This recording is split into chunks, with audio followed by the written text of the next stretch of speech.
Hi friends, అందరికీ శ్రీకృష్ణ జన్మాష్టమి శుభాకాంక్షలు. ఈరోజు అయితే మేము సాటర్డే పూజ అలాగే జన్మాష్టమి కూడా జరుపుకుంటున్నాం ఫ్రెండ్స్.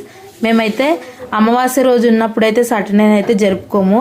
ఎప్పుడైనా సరే పండగలు కానీ ఏవైనా కానీ అమావాస్య రోజు అయితే మా ఇంట్లో ఉండే పద్ధతి ఏంటంటే ఆ రోజు మేము దేవుడిని అయితే క్లీన్ చేయం ఫ్రెండ్స్. ఒకవేళ అమావాస్య రోజు పూజ చేయాలంటే పెద్దలకు పూజ చేస్తాము, నిత్య దీపారాధన చేసుకుంటాం ఫ్రెండ్స్. ఇంకా ఈరోజు అయితే దోసకాయ పచ్చడి అలాగే కందిపప్పుతో ఫ్రై చేసి బేళ్ళ తాలింపు అయితే తయారు చేస్తున్నాను friends. White rice, lemon rice, ఇంకా మిర్చి బజ్జీ, అలాగే శ్రీకృష్ణుడికి ఇష్టమైన అటుకుల పాయసం కూడా ప్రిపేర్ చేయబోతున్నాను. 4వ శ్రావణ శనివార శుభాకాంక్షలు ఫ్రెండ్స్. అలాగే నెక్స్ట్ సాటర్డే అయితే ఇంకా అమావాస్య వచ్చింది. ఆ రోజు అయితే నిత్య దీపారాధన చేసుకుంటాం, మహానైవేద్యం పెట్టి పూజ అయితే జరుపుకోం ఫ్రెండ్స్. ఇంకా తర్వాత స్వర్ణగౌరి వ్రతం అయితే చేసుకుంటాము. భాద్రపద మాసంలో 4వ రోజు అమ్మవారికి, అలాగే 5వ రోజు చతుర్థి రోజు స్వామిని అయితే కూర్చోబెట్టుకొని, గణపతిని అయితే కూర్చోబెట్టుకొని నోమైతే నోచుకుంటాము.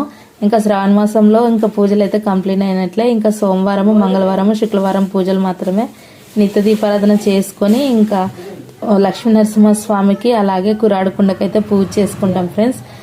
అటుకుల పాయసం విరగకుండా రావాలంటే ఫస్ట్ బెల్లాన్ని అయితే కరిగించుకొని ఉంచుకోవాలి ఫ్రెండ్స్. ఇక్కడైతే బేళ్ళ తాలింపుకి అయితే బేళ్ళు అయితే కడిగేసి పెట్టుకున్నాను. ఒక సైడ్ అయితే రైస్ వండుతున్నాను. ఇంతలోపు బెల్లం కరిగించి ఇదైతే వడగట్టి ఉంచుకుంటాను ఫ్రెండ్స్. నెక్స్ట్ అయితే దోసకాయ పచ్చడి కోసం దోసకాయలు, పచ్చిమిర్చి, కరివేపాకు, జీలకర్ర, తిరువాత వేసుకుని ఉంచుకున్నాను. ఒక సైడ్ దోసకాయ పచ్చడి కోసం దోసకాయలు అయితే ఉడుకుతున్నాయి. ఇంకొక బౌల్లో అయితే డ్రై ఫ్రూట్స్ అన్ని నేతిలో వేయించుకొని అటుకులను అయితే వేయించుకుంటున్నాను ఫ్రెండ్స్ పాయసం కోసము. నెక్స్ట్ ఇంకా ఏంటో చెప్తారు కదా పెద్దలు, పండ్లున్న చెట్టుకే దెబ్బలు ఎక్కువ అన్నట్లు నిష్టగా పూజ చేసుకుంటుంటే గ్యాస్ అయితే అయిపోయింది. మళ్ళీ ఇండక్షన్ బేస్ మీద గ్యాస్ అయితే చేశాను.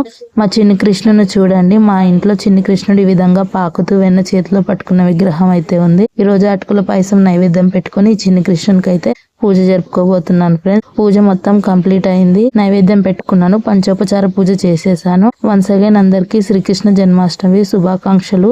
అలంకార ప్రియుడు కాబట్టి కృష్ణుడు, నేనైతే ఇంకా తులసి దళము అలాగే కొన్ని మల్లె పూలు పెట్టుకుని పూజించాను ఫ్రెండ్స్. మీ ఇంట్లో పూజ కంప్లీట్ అయిందా అనేది కామెంట్ చేయండి. మా అబ్బాయి 2.5 years ఉన్నప్పుడు శ్రీకృష్ణుడి వేషం అయితే వేయించాం ఫ్రెండ్స్. ఆ ఫోటో అయితే లాస్ట్ ఇయర్ నేను కమ్యూనిటీలో పోస్ట్ చేశాను. ఎంతో ముద్దుగా ఊయలపై కూర్చొని అచ్చం శ్రీకృష్ణుడులో అయితే మా అబ్బాయి ఉన్నాడు. ఎవరికైనా చూడాలనిపిస్తే కనుక ఛానల్లోకి వెళ్ళి చూసేయండి. మీరు ఏ విధంగా జరుపుకుంటారు అనేది కామెంట్ చేయండి ఫ్రెండ్స్. అలాగే నా ఇన్స్టాగ్రామ్ పేజ్ని కూడా ఫాలో చేసుకొని సపోర్ట్ చేయండి. కొత్తగా చూస్తున్న వాళ్ళైతే like, share, comment and subscribe friends. వెళ్లే ముందు లైక్ ఇచ్చి వెళ్ళండి.